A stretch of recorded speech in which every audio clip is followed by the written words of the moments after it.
Друзья, у нас на связи по скайпу глава Ассоциации украинских сообществ Украины Юрий Девчогло. С господином Девчогло мы поговорим о ситуации в Одессе и в Украине в целом. И, может быть, коснемся ситуации на фронте. Юрий Дмитриевич, приветствую вас. Приветствую, Заман Хайров, Муназион. Уназила, витаю. Да, витаю вас. Да, Да. Добро пожаловать, опять рад вас видеть у нас в эфире. Ну, давайте коснемся ситуации на фронте. Юрий Ильич, что вам известно? С одной стороны, такие алармистские, скажем так, настроения, с другой стороны, мы видим, что, в принципе, ЗСУ справляется с тем натиском, да, то есть что вы можете сказать об этом, что вам известно? ну, сколько я общаюсь со своими знакомыми, которые воюют в том числе на передней линии фронта, идет позиционная война на многих участках, на пару участках, в Донецкой области особенно, идет попытка продолжения наступления российских войск, это в районе Авдеевки и Бахмута. На остальных территориях идет позиционная война. Ну, сейчас мы видим ситуацию, часто стал звучать часов яр. Там что происходит? Ну, Часов Яр очень важен, там очень высокие высоты, одни из самых высоких в Донецкой области, поэтому, насколько я знаю, там высота около 300 метров, и они преобладают над остальной частью Донецкой области, еще не оккупированной, то есть за эти высоты будет очень большая ожесточенная борьба, и туда кинуто на сегодня, говорят, там 1 к 10 чуть не этот, и по технике, и по, особенно по количеству войск российских, сочетание идет 1 к 10. Очень большой натиск, постоянное наступление, но с другой стороны украинские войска все отражают, но с другой стороны очень много потерь. Это многие сравнивают часов Яр как с Авдеевкой, то есть сегодня минимум около 1000 в живой силе российская армия сегодня теряет по часов Яр, минимум 1000 человек. Это очень То есть большое количество. То есть Авдеевка, сравнительные потери в Авдеевке были больше, чем в Бахмуте, да, а в Часовом Яре больше, чем в Авдеевке. Это вы хотите сказать? Не, приблизительно как в Авдеевке. То есть многие называют наши военные, что Авдеевка-2. То есть по Авдеевка, да. количеству потерь и в технике и в живой силе Часов Яр примерно сравнить в Авдеевке было очень много. Там было и по 1500, по 2000 в день. Концентрация российских войск под Часовым Яром, она аналогичная той, что есть, наблюдается в Авдеевке, или разная? Чуть-чуть меньше, говорят. Ну, тоже похоже, как в Авдеевке, но очень постоянный резерв. То есть постоянное пополнение резервов. То есть поставлена задача взять Часов Яр. И как говорил там наш командующий Сырский, до 9 мая поставлена задача. Ну, а Потери Часов Яр велики, там... Да, слушаю, извините. Да. потери российской стороны велики. Посмотрим, что из этого получится. Ну, 9 мая, насколько из того, что мы читаем в российских Да-да-да. пабликах, якобы поставлена задача Путина до 9 мая взять Часов Яр. Насколько это вообще реалистично, Понимаете, я и всегда говорил, что это война бессмысленная, потому что за каждые 10-15 километров захваченной украинской земли, если будут ложиться там жизни, ставиться жизни там, от 30 до 50 тысяч жизней российских солдат, я не знаю, но это немыслимо. Это только диктаторы, которые не могут, не ценят жизни своих граждан, могут каждые 10-15 километров вложить по 50 тысяч жизней своих солдат. То есть, ну, допустим, им через месяц удастся взять там Часов Яр, понимаете? Но за это время от 30 до 50 тысяч российских солдат погибнет. Стоит ли эти 10 километров? 50 так, ну так даже у России не хватит солдат дойти даже до Днепра. Ну, да захватить Донецкую область, даже грубо говоря. там дальше Ну, они хотят, стоит я так этого? понимаю, там открывать, есть случаи, если, да.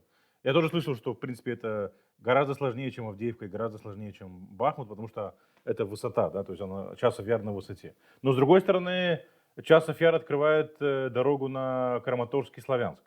Другие. Да, на три города Краматорск, Славянск и Славянск, Краматорск, там ниже Покровск, я не помню, город какой-то, еще один город.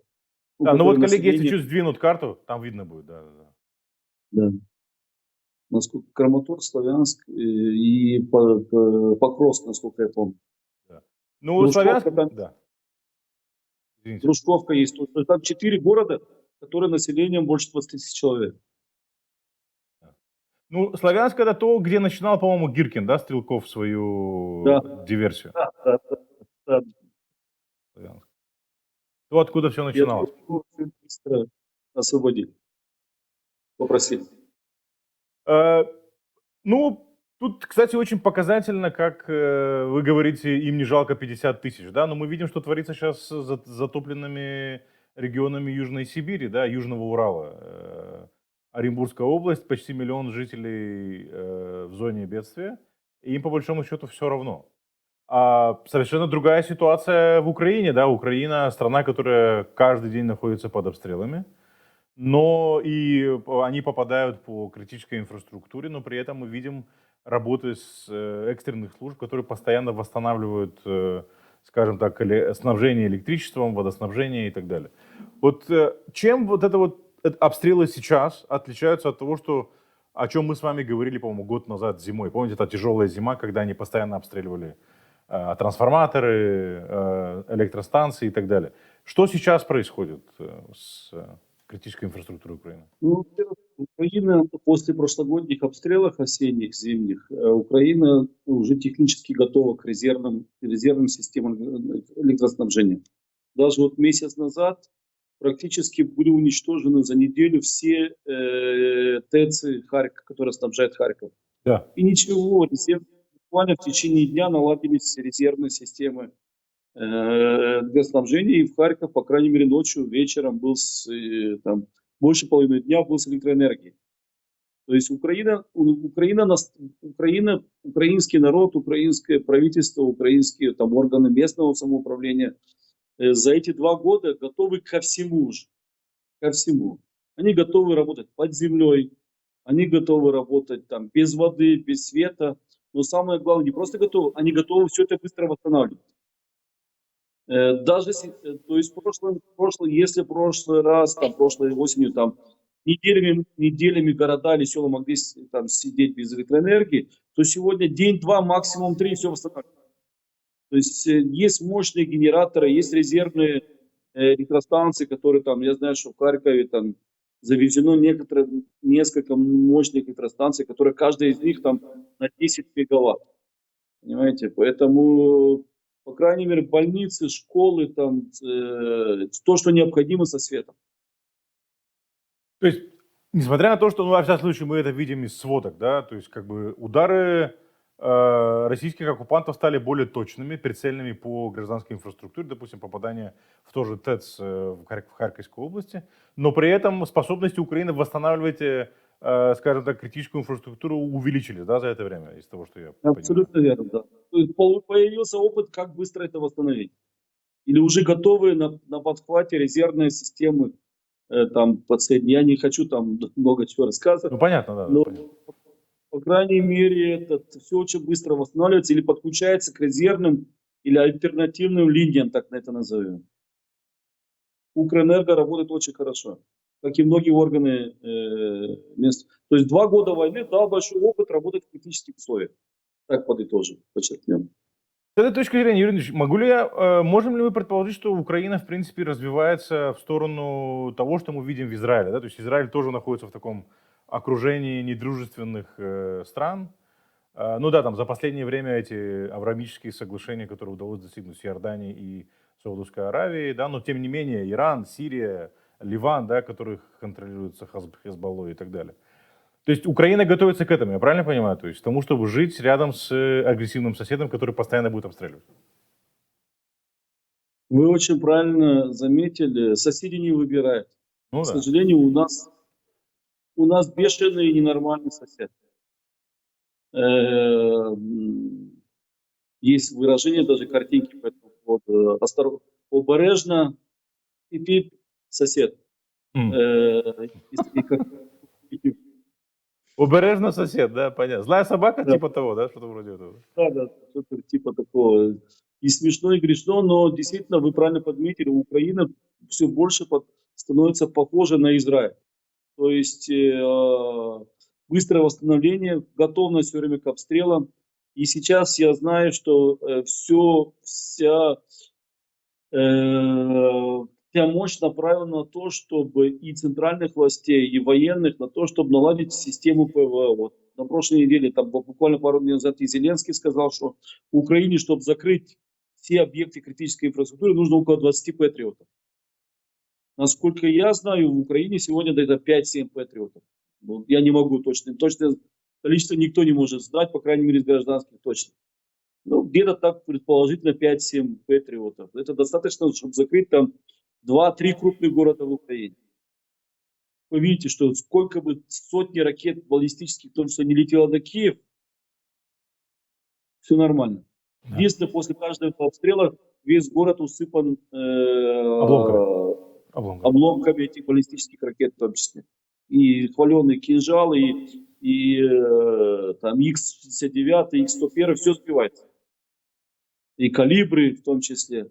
Я думаю, что пройдет максимум пару месяцев, и Украина более-менее будет накрыта таким куполом.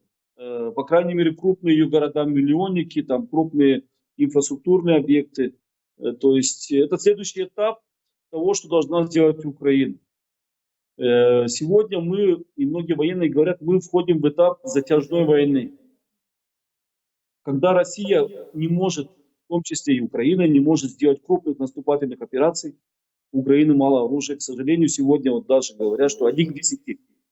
И потерь у Украины в 10 раз меньше, чем у России. Но с другой стороны, там, по количеству артиллерийских ударов, по количеству там, технического вооружения Украина 5-10 раз меньше, чем у России. Но если была бы другая страна, она давно бы уже сдалась. Понимаете? А Украина с таким маленьким перевесом сражается, потому что у украинской армии, у украинского народа есть мотивация. Это самое главное оружие сегодня украинского народа. Несмотря даже на усталость войны, вот недавно в Украине вышла мобилизация новая. Да. И, к сожалению, и многие говорят, вот в этом законе не предусмотрена демобилизация. Многие как бы из-за этого критикуют. Но с другой стороны, Украина не может сегодня себе позволить провести демобилизацию. И даже вот брали интервью тех людей, которые воюют там уже по 8 лет, там, с 14-го, с 15-го года, и которые с первых дней войны воюют уже больше 2 лет. Они готовы, что мы видим, мы воюем, мы видим, что не хватает людей. И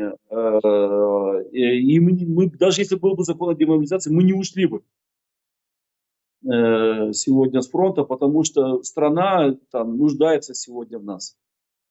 Да, мы устали, да, 2 года беспроблемно воюем, но никто сдаваться не собирается, как говорится. Ну, Украина хорошая. Никто сдаваться не собирается.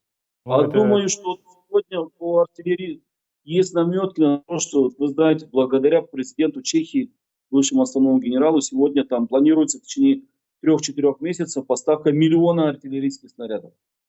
И часть из них, уже процентов 10-15, наши военные говорят, уже поступила.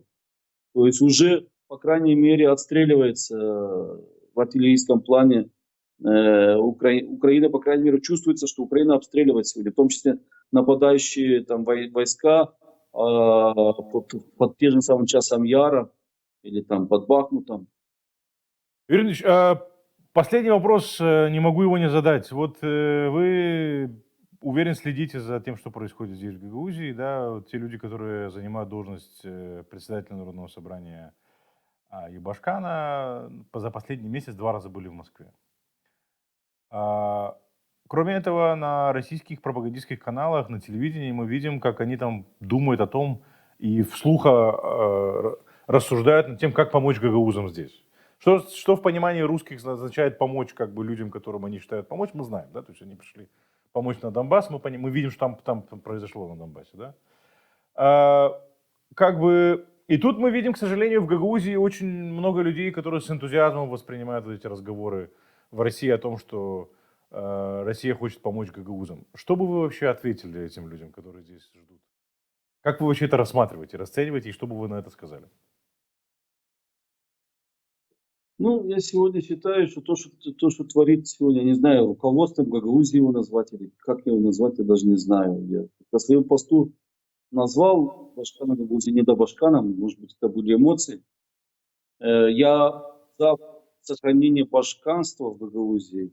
И вы знаете, несмотря на политические силы и элиты, которые были в Молдове, в Гагаузии, ну, Башкан всегда звучало гордо. Башкан всегда звучало гордо,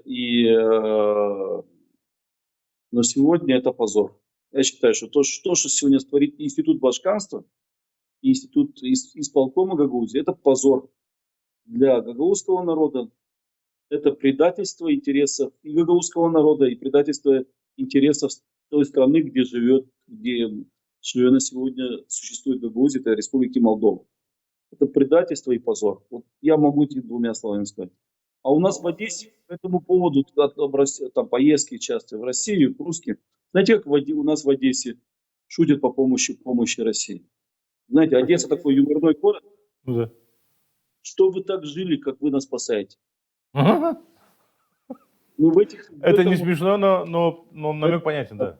Ну, это по-одесски. Это все одесский мудрый юмор, он всегда говорит, чтобы вы так жили, как вы нас спасаете. Понимаете? Бомбежками, разрушениями, убийствами. Юрьевич, да. Поэтому я не знаю, мне очень много вопросов, особенно первый месяц после первой поездки задавали, очень неприятно, вы знаете. И когда говорят, что там твои гагаузы, что там ваши гагаузы. Я говорю, во-первых, это молдавские гагаузы, во-вторых, это там фактически не гагаузы. Я всем говорю, что сегодня Гагаузия захвачена преступной группировкой. В Одессе говорят отжата. Сегодня власть Гагаузии, исполком Гагаузии, телевидение Гагаузии отжата преступной группировкой. Будем говорить их же терминами преступными, понимаете? Преступная группировка, понимает, живет по понятиям. Вот сегодня Гагаузию отжали. Путем подкупа, шантажа. Ну, знаете, преступная группировка всегда покупала чиновника. То же самое она сегодня сделала в Гагаузии. И это удалось, к сожалению, при не знаю, попустительству, или как говорится, пропустили центральной власти Молдовы. Не думали, что так все серьезно вернется. К сожалению, да. Юрий Ильич, спасибо большое, что нашли время и пришли к нам в эфир прокомментировать ситуацию. Будем рады видеть вас еще. Вам спасибо. Аллах size sağlık, kısmet, mir versin. Слава ЗСУ.